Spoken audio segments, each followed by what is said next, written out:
Assalamualaikum warahmatullahi wabarakatuh. Alhamdulillahirrabbilalamin. Allahumma sholli ala Muhammad wa ala Muhammad. Rekan-rekan sekalian, hari ini kita akan mulai perkuliahan tentang pengantar hukum acara pidana. Ini akan ada 14 rangkaian mata kuliah ya. Dalam mata kuliah ini ada 14 rangkaian materi. Ini juga bisa diakses dalam open learning di mata kuliah hukum acara pidana, UMKT, juga bisa diakses dalam YouTube saya, MN Al-Hadi. Gitu. Baik, kita mulai dari pemahaman bahwa hukum pidana itu dibagi dua, yaitu ada hukum pidana material dan hukum pidana formil. Hukum pidana material itu bicara tentang aturan tentang perbuatan apa saja yang dapat dihukum, apa saja yang dilarang, apa saja yang diancam dengan suatu tindakan pidana.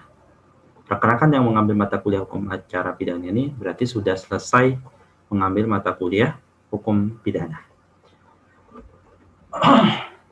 Berikutnya ada hukum pidana formil, yaitu kumpulan peraturan yang berisi tata cara bagaimana menghukum perbuatan yang dapat dihukum tadi. Jadi kan di hukum pidana formil itu diatur tuh, misalnya orang itu dilarang untuk membunuh. Kalau orang membunuh itu diancam dengan pidana sekian, sekian, sekian. Gitu. Kalau orang menganiaya diancam dengan hukuman pidana begini. Kalau orang mencuri, orang merampok, atau orang menganiaya, itu kan ada rinciannya. Nah, pertanyaannya, bagaimana tuh kalau ada orang yang mencuri, ada orang yang membunuh, atau gimana ketika larangan yang tadi ada di hukum pidana itu dilanggar oleh seseorang? Proses penegakannya ada pada mata kuliah ini. Diberi pengertian oleh Sudarto bahwa hukum acara pidana adalah serangkaian aturan yang memberikan petunjuk apa yang harus dilakukan oleh aparat penegak hukum dan pihak-pihak atau orang-orang lain yang terlibat di dalamnya apabila ada persangkaan bahwa hukum pidana itu dilanggar. Ini ada beberapa pengertian ya dari Simon, dari Van Hamel, dari Andi Hamzah, dari Appledon gitu. Misalnya Appledon mengatakan hukum acara pidana adalah mengatur cara pemerintah menjaga kelangsungan pelaksanaan hukum pidana material.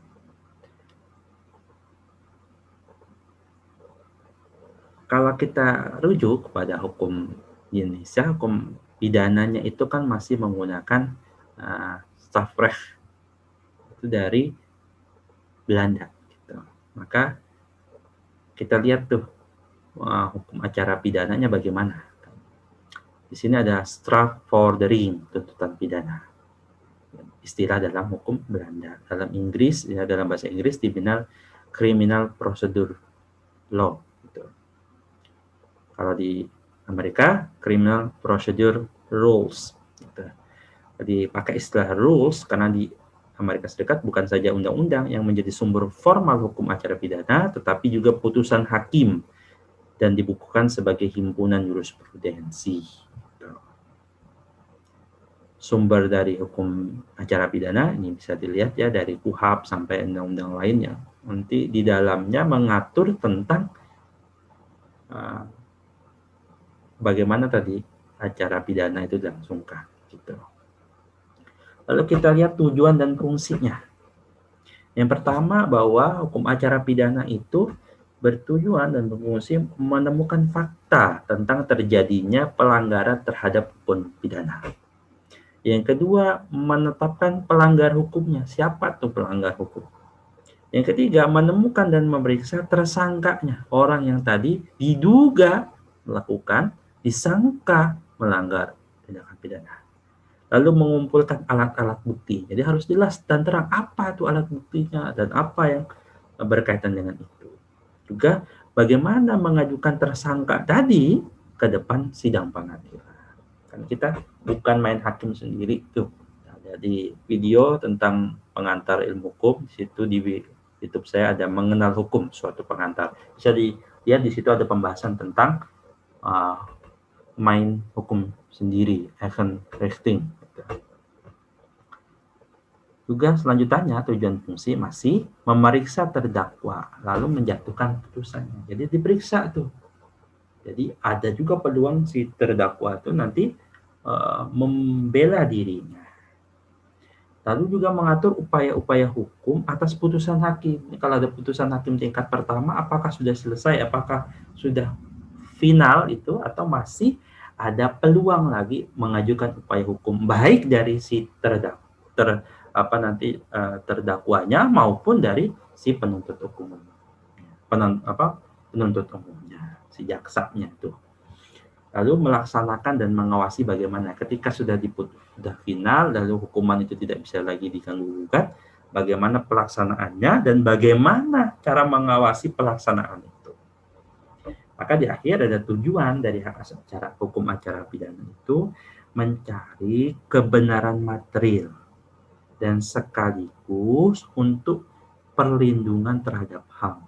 Jadi mencari bagaimana menegakkan dari hukum material juga menjaga perlindungan HAM. Nggak semena-mena, nggak mentang-mentang orang itu ditemukan tangannya berlumuran darah, lalu ada orang luka atau ada orang meninggal, ya, lalu dia sedemikian mungkin dianggap sebagai pelakunya tanpa diberi kesempatan untuk menyampaikan versi dia. Gitu. Jadi ada hak untuk orang itu membela dirinya.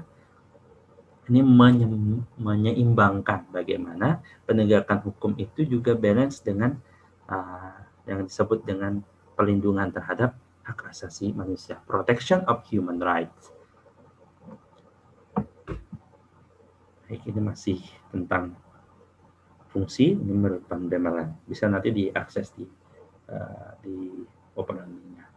Di kapan saja, ini juga pedoman pelaksanaan KUHP, kita sering bilangnya ya, Kitab Undang-Undang Hukum Acara Pidana. Disampaikan di sana tujuan dari hukum acara pidana ialah mencari dan mendapatkan atau setidak-tidaknya mendekati kebenaran material. Ialah kebenaran yang selengkap-lengkapnya dari suatu perkara pidana dengan menerapkan ketentuan hukum acara pidana secara jujur dan tepat, dengan tujuan mencari siapakah pelaku yang dapat didakwa melakukan suatu perbuatan pelanggaran tadi. Dan selanjutnya meminta pemeriksaan dan putusan dari pengadilan guna menemukan apakah terbukti bahwa suatu tindak pidana telah dilakukan dan apakah orang yang didakwa itu dapat dipersalahkan. Baik, selesai pada pertemuan pertama. Semoga bermanfaat. Silakan kalau ada yang ditanyakan dan mau disanggah atau dikomentari, saran dan apapun juga silakan di kolom komentar. Terima kasih. Assalamualaikum warahmatullahi wabarakatuh.